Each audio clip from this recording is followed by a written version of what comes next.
saja, tapi hidupnya terasa lapang. Yang ketiga, mungkin apa yang sebenarnya membuat rezeki menjadi berkah dalam hidup seseorang. Dengan beberapa pertanyaan terkait dengan rezekinya. Terkait dengan rezeki tersebut, Rasulullah SAW mengajarkan kita selalu berdoa di pagi hari, dalam memulai setiap aktivitas kita. Ada doa yang diajarkan oleh Rasulullah, yaitu Allahumma inni as'aluka ilman nafi'a wa rizqan thayyiban wa amalan mutaqabbalan. Nah, artinya kenapa tiga hal ini diminta secara bersamaan, ya? Ilmu yang bermanfaat, kemudian rezeki yang thayyib, baik, dan amalan yang mutaqabbalan atau amal yang diterima. Nah, sehingga sebenarnya dari doa ini tuh mencerminkan siklus hidup kita sehari-hari. Dari ilmu, bagaimana ilmu tersebut menuntun cara kita mencari rezeki. Kemudian dengan takwa dan syukur tentunya akan menarik keberkahan. Kemudian rezeki yang baik itu menopang hidup kita, dan amal yang diterima sebenarnya adalah menunjukkan atau menjadi tujuan akhir kita. Jadi yang pertama adalah ilmu nafi'an atau ilmu yang baik, itu untuk menuntut cara mencari rezeki. Kemudian rezekinya yang thayyib, dan amal yang mutaqabbal atau amal yang menjadi diterima oleh Allah Subhanahu wa taala. Sehingga rezeki itu sebenarnya bukan tujuan utama, tapi adalah sarana untuk beramal soleh. Nah, kemudian bagaimana cara menarik rezeki tersebut? Jadi ada tiga kurang lebih yang disebutkan di dalam Al-Quran. Yang pertama adalah takwa, syukur, dan tawakal. Nah, terkait dengan takwa, Allah berfirman, barang siapa yang bertakwa kepada Allah, niscaya dia akan memberikan jalan keluar dan memberikan rezeki dari arah yang tidak disangka-sangka. Takwa artinya menjaga diri kita dari yang haram, menjaga kejujuran, dan menjaga amanah.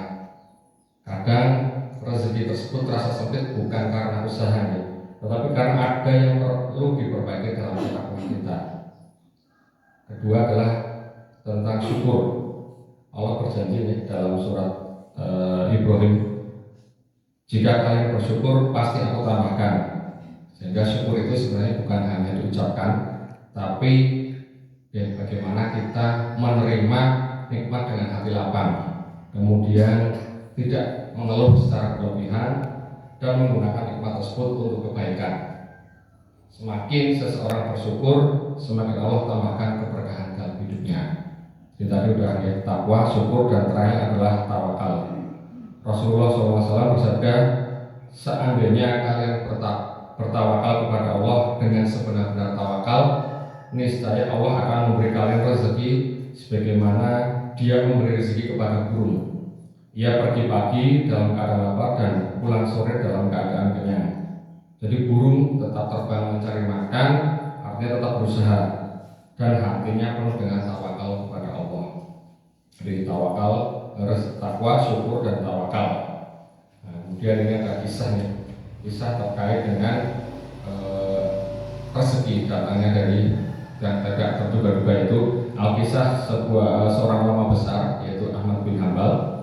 Di suatu malam beliau melakukan perjalanan jauh keluar kota untuk mencari ilmu.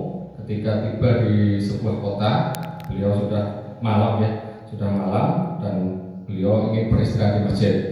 Nah, namun di masjid tersebut penjaganya tidak mengizinkan kalau beristirahat dalam masjid, sehingga beliau berada di luar masjid.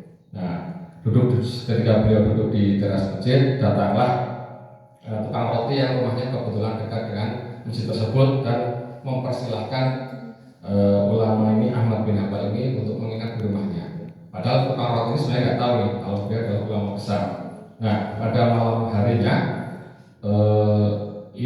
Imam Ahmad bin Hanbal ini memperhatikan si tukang roti ini ketika mengadon roti. Nah, ketika tukang roti ini sedang membuat roti tersebut, selalu mengucapkan istighfar. Nah, kemudian Imam Hanbal ini bertanya kepada beliau, apakah engkau merasakan manfaat dari istighfar yang kamu lakukan?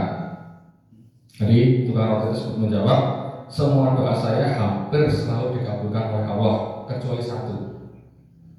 Nah, beliau kan bertawakal kepada Allah, dan dia tersebut semua doanya selalu dikabulkan Allah kecuali satu. Imam Ahmad bertanya lagi, doa apa itu? Nah ini yang menarik bahwa si tukang roti ini berdoa bahwa beliau ingin sekali bertemu dengan ulama besar, yaitu Imam Ahmad bin Hambal.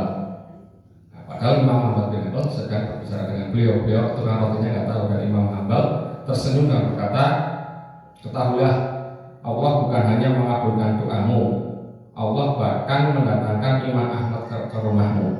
Nah, kisah ini tentunya mengingatkan bahwa rezeki itu bisa datang dari arah yang tidak disangka-sangka. Nah, sebagaimana firman Allah dalam surat At-Talaq ayat 23, barang siapa bertakwa kepada Allah, niscaya dia akan memberikan jalan keluar dan memberinya rezeki dari arah yang tidak disangka-sangka.